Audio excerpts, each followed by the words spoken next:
hold on a second. You're not supposed to be here. Go back to your own channel. You should... Flick off. So today I thought I'd continue on from my video the other day about the announcement of Train Sim World 2. Dovetail Games, at the point of recording, they've just finished a live stream regarding what they're going to do, what they want, what they have planned, what they're going to do with Train Sim World 2, and I'm going to share with you my thoughts on what I took away from it. So without further ado, I guess we'll start the video. Just a quick note as well, it's not going to be the most visually pleasing ever. It's just going to be this image that you see in front of you for the entire video, because I've literally got nothing else to use. And maybe I'll finally use Yowie's logo. Yeah! So, I have a whole ton of notes. Literally, I made a text document, or a notepad document, of all the stuff that they were going through. And I just basically made notes throughout the live stream of what's going on. And it's pretty long. There's 100 lines to this thing. How many characters, I don't know. I could, put it into a Word and find out how many characters, but I'm too lazy for that, so, you know. And I'm basically just going to read through it. Before we start, there are a few things I want to point out about the live stream. It was hosted by Sam, the community manager. I don't know a surname for that one, I'm afraid, because I've never... Well, I think I may have seen him before, but I don't really know who he is. And Matt Pedleston, who is something to do with the head of Train Sim World. I can't remember his job title exactly, but I'm sure he probably mentioned it in the live stream. Firstly, there was no gameplay footage of the game, as well as any new screenshots that we've not seen or anything. So I've got nothing new to actually physically sort of show you today. And there was also a very clear message that Dovetail Games want to ensure that they're only giving factual information. There's nothing sort of being covered up, or if they don't know, they didn't want to give us an answer that we could sort of use against them later on. It's basically from a commercial point of view. They don't want to give us something that we can then come back to them and say, oh, you haven't done that, you've not promised anything. So they were being very careful about that, actually, I noticed. I mean, it's positive that they want to sort of keep us, just tell us the facts, what's happening, what isn't happening. It was very yes or trying to be yes or no answers, although Matt Pedleston likes to talk, so it wasn't always a yes or no answer. But in general, there was a consensus of, we're only going to give you the information that we know, and if we don't know it, then we're not going to confirm anything. So I guess without further ado, let's move on with the video. Okay, so they split up the live stream into several sections. Like I say, they had a load of questions coming from the community on the Dovetail Live forums, and basically asking what they wanted to do. They'd taken the questions, they'd looked through them, they'd prepared the answers for some of them, and they had sort of a section of the live stream dedicated to each category of questions. So the first one we're going to look at is the transition period. So, what were they prepared to tell us? They were prepared to tell us the cost. The cost of Train Sim World is, to be honest, a reasonable $24.99. They didn't give any conversion rates or any other currencies, because they don't know what it is. But, the game is going to cost you $24.99. So if you want to get Train Sim World 2, you will have to pay $24.99 up front. But to be honest, when you look at the content that you're getting, that's not that bad, really. I refer you to a comment from Lunar Guards on my last video, who basically said, and I'll put the comment so you can see it, so you can read it, but who basically said that you'd be paying sort of 25-30 quid for a route in general anyway, so paying $24.99 for 3 routes in essence, if you're on a PlayStation or a console of some description, isn't really a bad deal. Even on PC, you get 2 routes and you get an overhauled version of the Sandpatch grade with a load of new content. So, really, speaking like that, it's not a particularly bad deal, in my opinion. Plus, obviously, you get the core engine updates and stuff. Moving on from that, they then went on to mention the progress of your profile within Train Sim World. So, they said that your progress will not be carried over. We already knew that. But they clarified why, and as much as nobody really cares, it's basically because they don't know if it will break the game. It might break your progress, so they decided to keep it separate. Keep all your old progress safe in Train Sim World 1, and all your new progress and stay in Train Sim World 2. Next up, they mentioned that the digital release will be released most likely before the boxed version, and to be honest, not many people will really care about the boxed version. It's much easier to actually find your copy of the game on Steam and purchase it through that than to try and find a disc version and then mess about with shops and stuff. So nobody uses shops anymore, let's be honest. Support small businesses is all I'm saying on that one. So naturally, after they were talking about the transition period between the two games, they then went on to talk about the Preserve Collection. The Preserve Collection is obviously going to be your TS1 content carrying over to your TS2 game. So they said that all of your content from TS1 will be carried over, but they didn't give a specific time to when each piece of DLC will be converted. So it sounds like they're still in bit of discussion about whether everything will be converted in time and whether they'll actually have time to do it. Like I said in previous, I think that would be quite a disadvantage to the game if we can't access some of our content on the launch offset. Next up, they mentioned that the Preserve Collection will not be receiving any updates, and they will be not responding to feedback given on the Preserve Collection. So obviously everything before Train Sim World 2020, or everything in Train Sim World 2020 currently, will be the Preserve Collection.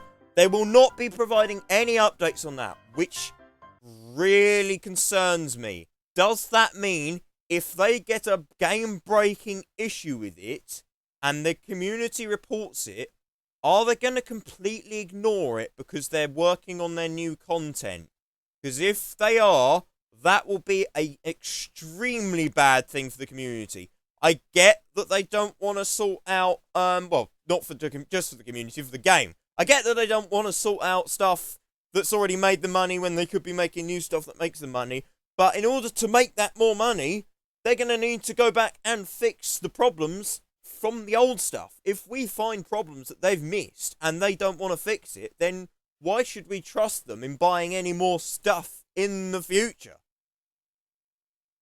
The final thing they mentioned was that if you've bought DLC on a certain platform, so if you've got Xbox and then you buy Train Sim World 2 on PlayStation or something, you will not get that Xbox content on the PlayStation. It's pretty obvious, really. It's an entirely different account. They don't link together, so you'll have to buy all your content again like that. But if you buy your content for Train Sim World 2, then you will obviously get it for Train Sim World 1 if it's in the Preserve Collection. And if it's not, and it's not compatible with both, then it won't be, sort of thing.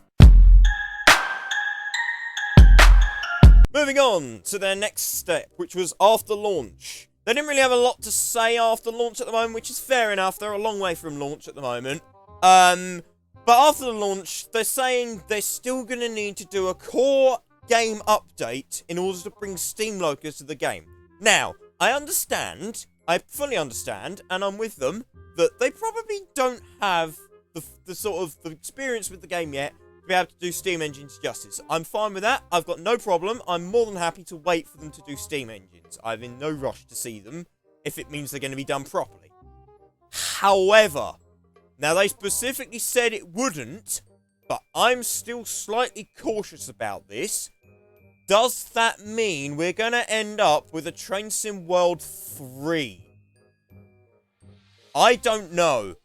I would be very suspicious about that actually happening, and I would put money on it to say that we will end up with a Train Sim World 3 having to do another purchase. They say it will come in a core game update when they introduce DLC. I would not be surprised if we get nothing from them. I really would not. They're going to have to play this game very carefully, in my opinion. If they've got to build a new game, then it's not a great start for them at all. Livery Editor. This is where everybody went, yay, we actually get to find out some information that's brand new. And then they went and burst absolutely everybody's bubble who was watching the live stream by telling us all the information that we didn't want to know. So, the Livery Editor will work on TS2 content. TS World 2 content. It will not work on TSW content. What are you doing, DTG? in whose world is that acceptable for that to happen? That is not a hard fix, I can't imagine. Nor should it be. So why is it? Is this just general DTG laziness coming through again? Or have you got a legitimate reason for this? Because I cannot see a way that this is good for anybody. All of the content that we have so far will not be editable. Which means your class 20, your class 33, your 47, your 37, your 377, all the stuff that we have, nah, you can't do anything with it. It's useless to you now, pretty much. There's nothing you can do with it.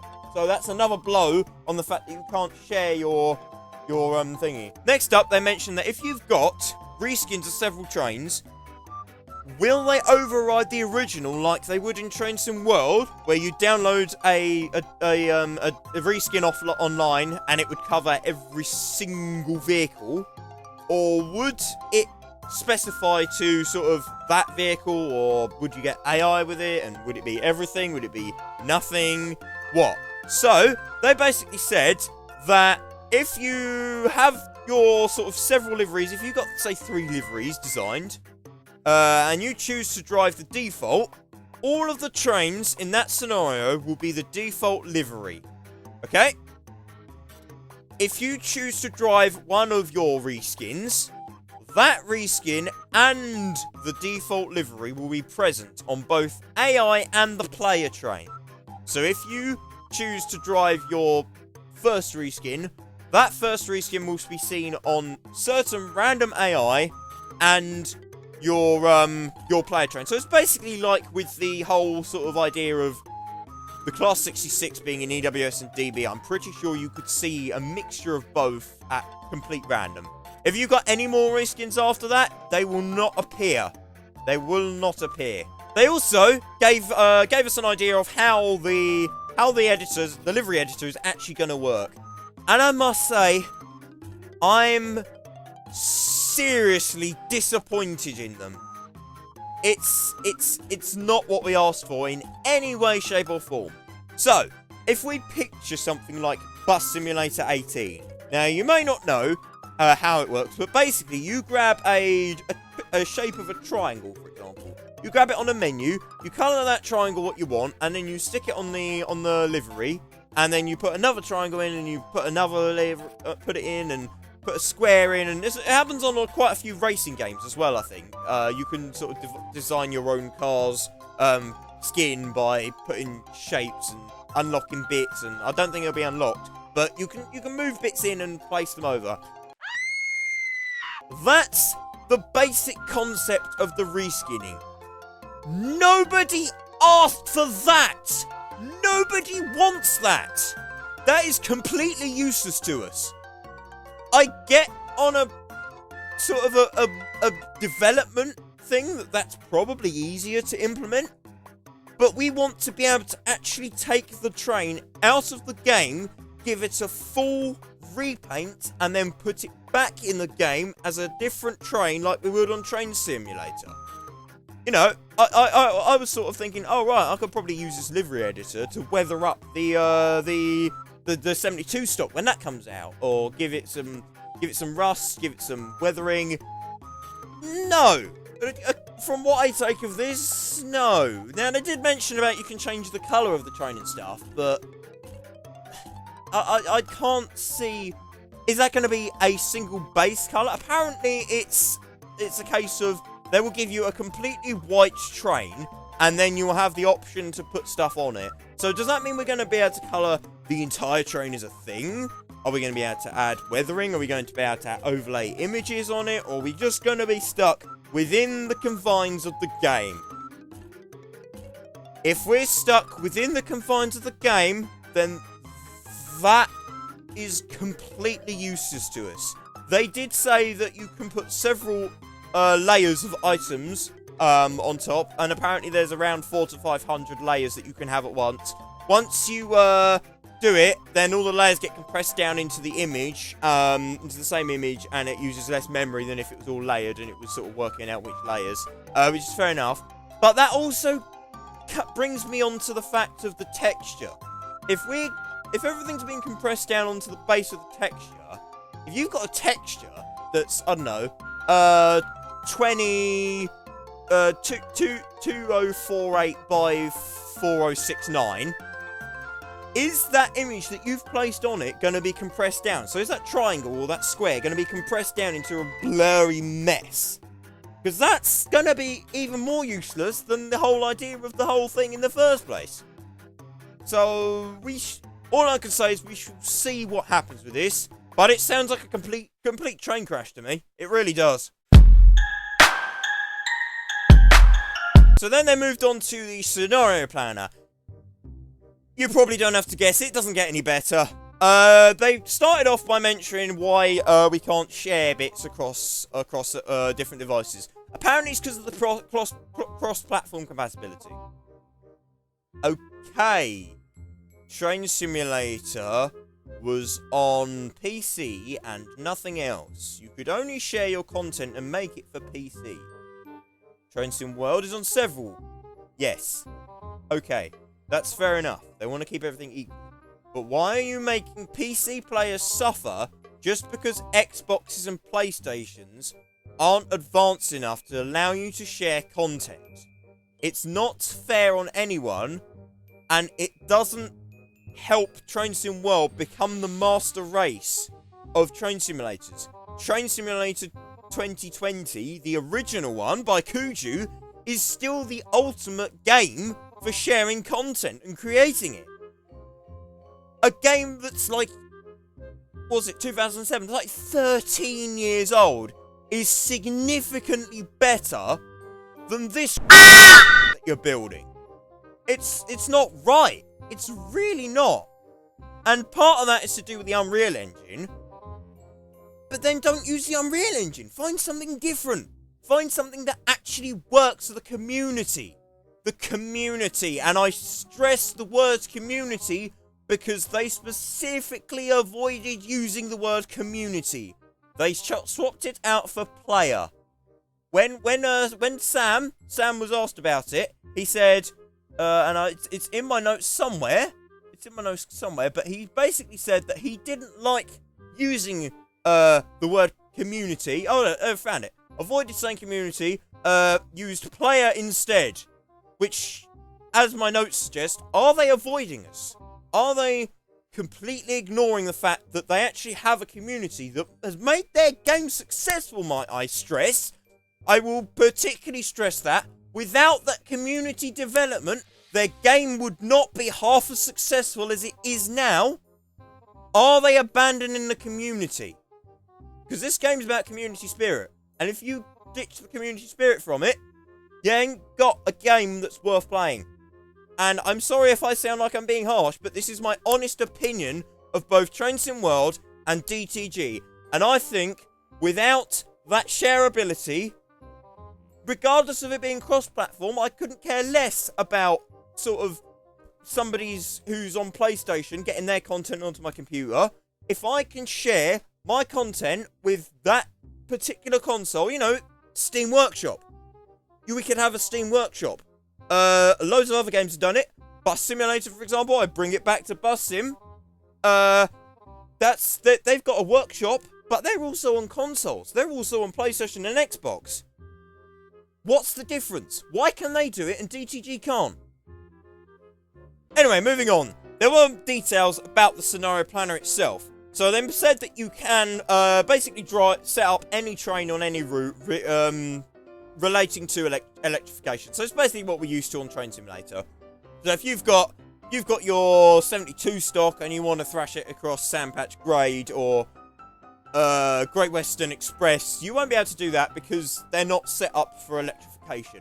If you've got your diesel locomotive and your Class 37, remember the Preserve Collection is specifically said to not be compatible. So you got to remember that, which is a complete no-no. It's a complete no-no. You know, they need to do something because it's incompatible with the Scenario Creator as well. Don't think I mentioned that. It's incompatible with the Scenario Creator. But if you've got your diesel locomotive, you can put it on the Bakerloo line. But you couldn't put your Bakerloo line on your diesel route because of the electrification. Matt Pedalson couldn't confirm if it was down to if you've got third rail and fourth rail and overhead, if they sort of will work, if it checks for just electrification or if it checks for the specific type of electrification and only runs off of that. But it's basically within the constraints of the old TS, so I'm okay with that. I'm okay with that, to be honest. The way they made it sound, it's actually not a bad sort of platform. I was a bit unsure of it on first, but as they sort of talked about it more, I actually don't think it's at base, if they do what I was suggesting before with the cross-compatibility and the sharing, at base it doesn't sound like a bad piece of content, to be honest, the scenario planner. You basically set your train, set your train to start off at one end of the line and end at the other end of the line. The only other problem with it is that you can't make your own consists. So you couldn't make like a 4-car 72 stock, for example. It has to be a 7-car, or you couldn't put 20. You couldn't make a mile-long ICE, for example, because there's not a consist set up for a mile-long ICE. They're predetermined consists. They were a bit inconclusive what would happen with your own reskins. I think they said something about they wanted to make it usable and you could sort of change trains around where you wanted to. But they didn't really mention how the reskins would fit into that. So I don't know if you can use your reskins in a specific scenario. They did mention, however, you can set up your scenario and it will be... You can set up your train wants to stop here, here, here, and there throughout. Then you can set up your AI and do it like that. So you don't actually need to look at the route map and physically place your train. You just say, I want a 7-car, 72 stock, starting at Harrow and Wheelstone and ending at Elephant Castle. And I want it to stop at every station in the middle. Click all the stations. I want 3 trains to go the other way, and I'll click on the stations for all of them and set that up. Job done. I like that idea. I do like that idea. Apparently there's going to be no limit to the amount of trains you can place down, which is good. Although your game may crash before it gets too high, sort of thing. That should be good to see. If they can get the sharing, the heritage content or preserved content into it, and be able to get it working properly, this might be actually a good thing to see. I will be sort of open-minded about this one, I think. Other than obviously the content that they're allowing, but if they do it right, this could be a powerful tool. This really could. Okay, so moving on to their gameplay Q&A section. The first question was, will the timetable and service modes still be in game? Yes, they will. We weren't expecting anything different, so you'll get your timetables and you'll get your services as before. You'll be able to do whatever you like. The big one about sort of PIS, PA, all that passenger information stuff. There'll be no announcements on the platforms yet. I know that was something they were working on, but they've not done yet. I am accepting of this if they do it. However, they did more or less give us an outright, no, we are not doing it. It may come in the future. It's still... They tried to make their answers sound outright yes, no, yes, no. There is a lot of sort of debate to go on as to whether that has actually come across to this one. Because it sounds like they could potentially do that in the future. Do the announcements. Like I say, they were working on them before. They couldn't get them working for some reason. I'd like to see them, but so far there's going to be no station announcements, no sort of cab announcements. Your PIS will work if it's set up to work. So your 377, for example, will still have its working screen, DO screen, and all that. But your passenger information screens and your announcements won't work. At all. Apparently they're going to do more streams with information on this, and they said that they would try and do a stream every month, roughly, to try and sort of keep up to date with everybody and let people know what's going on. So we'll keep an eye out for them ones. They then went on to mention something about dynamic weather on platforms. Now I don't remember seeing this, but apparently for a while, when it was raining, you get a wet platform, and when it was snowy, you get a snowy platform, and then apparently they removed that feature. And it was because they didn't work well, fair enough. Apparently they're working on bringing this back, but they're not gonna promise anything for the launch. They also mentioned, can you fail a scenario if you smack a wagon too hard and the buffer falls off and that kind of thing? No, none of that's being implemented yet.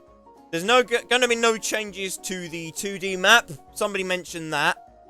We didn't expect that, to be honest, anyway. Now, the next one is interesting.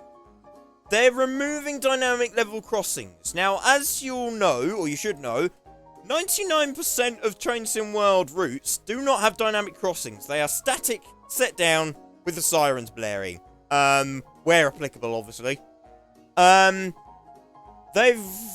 only route that did have them was Sandpatch Grade. Apparently, according to DTG, there was a bug in the game that, the way they'd set it up, it cost a lot of frame rate, problems. It cost you a lot of frame rates, and it was really, really laggy. So, I don't mind them sort of optimizing it, because let's be honest, crossings aren't the biggest problem. They're not the biggest feature of the game.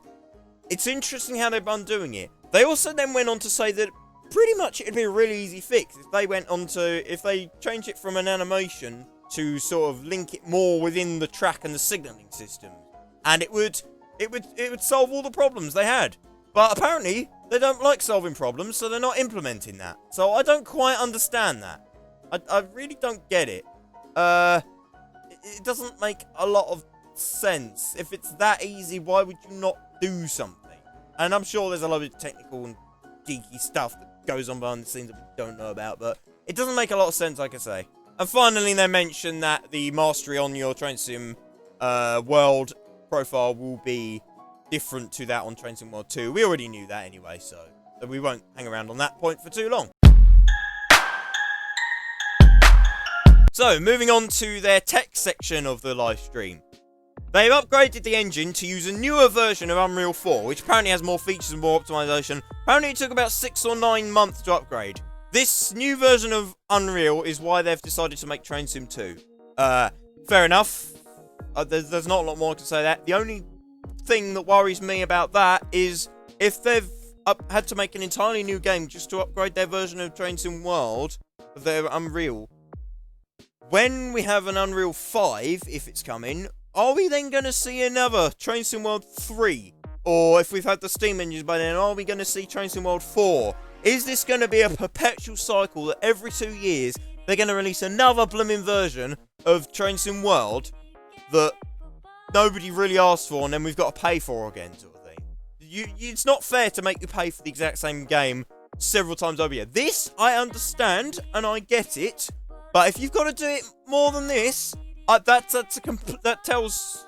basically tells you all you need to know about Dovetail, to be honest. They also touched upon Unreal 5.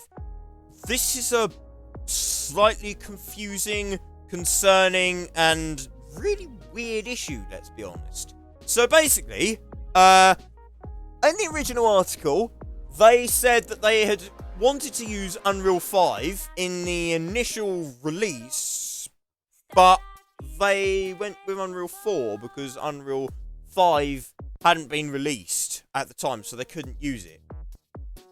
But then, in the Q&A, the first one to introduce Train Sim World, they then mentioned that Unreal 5 had been released to the public for about a year, and that they weren't planning on using it yet, but they might in the future. Now, they've gone back on that again, and said, oh, Unreal 5 is actually not planned for release for another year. What? Are you kidding me? What a bunch of lies you're telling us. You're telling us that they plan to use an engine that wasn't out before planning to use an engine that wasn't out before revealing that they never planned to use the engine because it wasn't out. It makes no sense. It's ridiculous, this theory. It's absolute rubbish. Anyway, before I go too far into that, because nobody really cares what is on anyway, apart from the fact that apparently Unreal 5 is better and it would allow us to do more stuff with customization and stuff. They then went on to mention about audio changes, graphical changes, no graphical changes, no audio changes are actually done, although apparently there may be the odd optimization due to the newer version of Unreal 4. Interestingly enough, they mentioned that there's no RTX in the game, which slightly makes you question, because if Minecraft can do it on the Java edition, the Bedrock edition, which is obviously still a good sort of I don't know, really. It came out as Pocket Edition, so that's donkey's years old. But if they've done it on there, why can't this brand new game do it? Now, I get that it's new technology and that maybe, you know, not many people can handle it, not many graphics cards out there can handle it. But the concept of the way they mention it doesn't make a lot of sense to me, if I'm honest. The controllers are still non-mappable, so if you have your Xbox or your PlayStation controller, you can't change the keybinds on it. But apparently you can pick between the old sort of HUD that we had and the new HUD, or something along them lines. That was a bit unclear, but there's something to do with changing between HUDs and depending on however you wanna drive. Apparently you need a keyboard to drop the HUD on a console, which is a bit weird, but sure. They went in a little bit deeper into the rail driver optimization, allowing it to be working with the game. They say that they're going to actually build in support for rail drivers for Train Sim World, which is a good thing.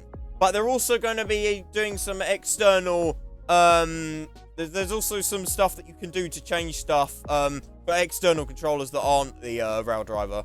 Apparently that's a really hard process, and, you know, only the best engineers will be able to do that, but, you know, at least the rail driver, support is coming, and they're actually going to do that. Like I said in the last video, I would like to see VR support.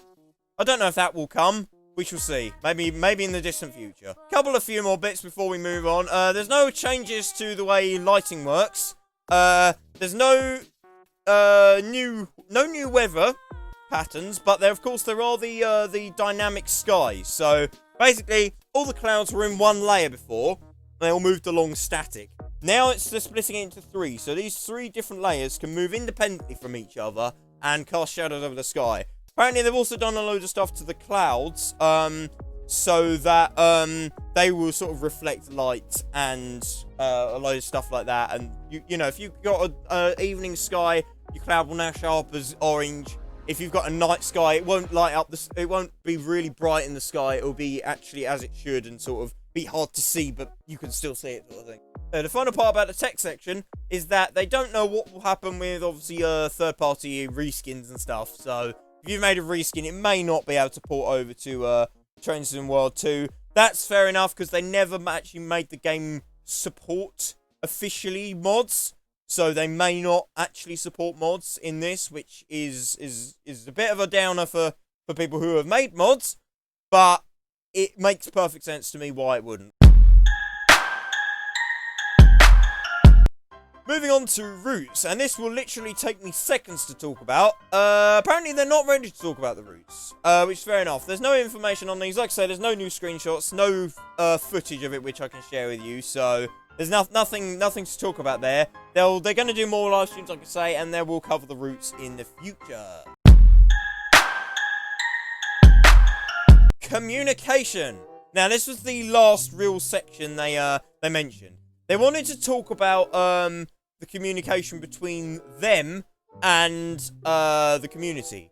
They outright admitted, which was a good step, a good thing to do, they outright admitted that they were terrible with their communications, with informing the community of what updates they're doing, what information what feedback they're sort of using and making note of, what stuff is coming and when it's coming and how it's coming.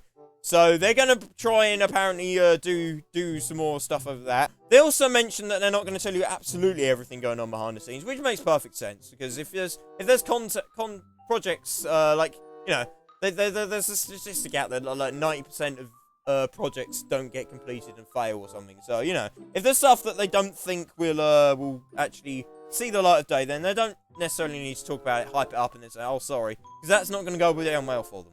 So as long as they know, in my opinion, as long as they give us information on stuff that they know they want to do, so core features, if they say, sort of multiplayer, they need to tell us about that.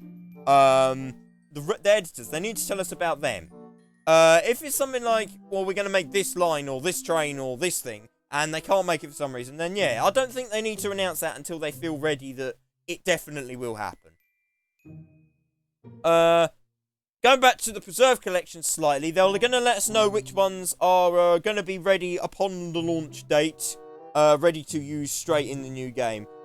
Again, the routes will be seen later. Their roadmap that they talked about, they basically said that it will happen. They're gonna do the roadmap at some point, and it will be announced sort of what they're gonna do. That'll be a week before the launch of the game, and apparently they're gonna keep to that one. We shall see. We shall see indeed. They then went on to talk about why they moved from Train Sim World to Train Sim World 2, and it was basically like I mentioned before to advance the engine again. It's a complete sham. We were told that Train Sim World 1 was going to be the new generation of Train Simulator, and it was the best thing we had since Train Sim. And they're basically saying, actually, Train Sim World 1 was a complete disaster. Because they were basically admitting that. They're basically saying Train Sim World 1 was a complete disaster. Not what we wanted from it. And we're going to start again from scratch. I would not be surprised if this happens again. History usually repeats itself, and with DCG, history repeats itself. It really does. So we shall see on that one. They didn't announce any third-party works, trains, routes, anything coming on from the third parties, but they did say that there is stuff in the works. So they're apparently letting the third parties finally get to play around with the tools and stuff. So it'd be nice to see if we get companies like AP, Wagons, Skyhook Games, all of them, Thompson Interactive, all of them, if they get to sort of work with with Dovetail Games and produce content, then yeah, I can't wait to see that. Especially if AP get their hands on it, we're going to see some lovely stuff in Train Sim World. I can guarantee it already. Next, I'll move on to commitment of release. They will only sort of announce something if they definitely commit to releasing it. They're going to improve their communication on this. But they're only going to really sort of communicate, which is what I was saying earlier. If there's something that's like really not going to happen, but they're experimenting with it, then yeah, don't bother letting us know about that. Don't hype up the community for something that they know is not going to happen. So looking towards the future, they want to do. I've already mentioned this, but they want to do a monthly roundup of questions, Q&A, live stream. So keep an eye out for them. I may do more videos like this in the future to sort of discuss the stuff that they come up with in the future. They then went on to sort of say about production continuity. Somebody asked about the production continuity, and this was quite a shambolic answer. It was very inconclusive. They basically admitted that some routes aren't as good as others, and they tried to cover it up with, well, we used At this point, James Charles 37 went on a massive rant at Dovetail Games' inconsistency. Because nobody wants to see this, have a train instead.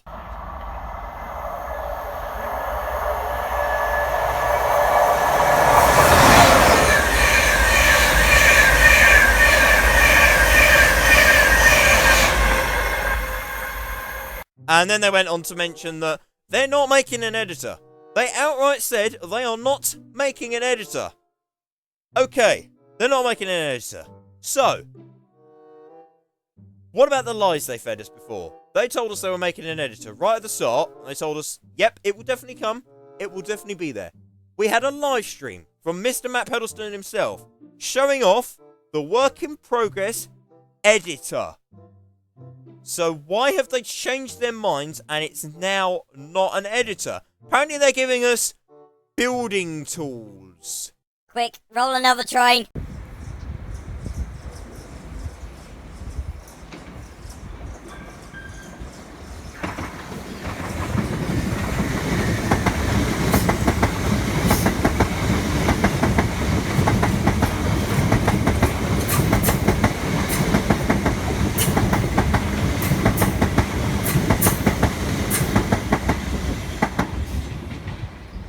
Finally, they concluded that the Class 20 would be the last DLC for Train Sim World. So, once we have that, end of an era, Train Sim World's gone. And if Train Sim World 2 comes up to what it's supposed to be, and what it's kind of been, what it's trying to be sold like in that initial blog post, then yeah, it's going to be a good replacement. If it's what it's basically saying tonight, it's not going to be. And And that was basically the end of the live stream. So, to conclude, I thought I'd re-record this bit as I did it last night, and that was before I edited the video, and now I'll sort of look back through my footage, and I think I can probably do a better conclusion of it now than last night. I'm still pretty excited for Train Sim World. If I was to say, or Train Sim World 2, if I was to say that I wasn't excited for Train Sim World 2, that would be a lie. I am still excited to see what it brings. There are certainly bits that we've discovered in the live stream that could be better in certain ways, to say the least. But I think overall, if they can sort of promise the stuff that they have outright promised us, we could be a good game. Again, the community is sort of uninteraction, whatever you want to call it. Is that the right word? Probably not, but it's a bit of a downside. That's basically the whole point of Train Simulator for the community, and it's supposed to be a virtual hobby. It kind of feels like they're avoiding that, but we shall see what happens. In some ways, you can also sort of determine that they've not outright said they're definitely not doing anything yet, unless of course they said it. But then some of it may still occur in the long distant future. Who knows? Who knows indeed. I'm looking forward to more live streams from them to see what their next steps are going to be with the game, what they're going to announce, are they going to make anything sound better than they did, and also see the community perception for everybody else as well. Obviously, I'm just one person, so I've got one opinion. If you've got opinions differing, let me know in the comments what you think. Do you agree with me? Do you disagree with me? Is there some kind of debate you'd like to spark? As long as it's not a hostile debate, then I'm more than happy to sort of read through comments and start up discussions about this, because it's quite interesting. Like I say, this game should be built for the community, and I think we should discuss it as a community. But for now, I think I'm just going to leave it here. Let me know if you like this style of video. Do you want to see more in the future? Anyway, guys, thank you very much for watching, and I will see you all next time. Goodbye!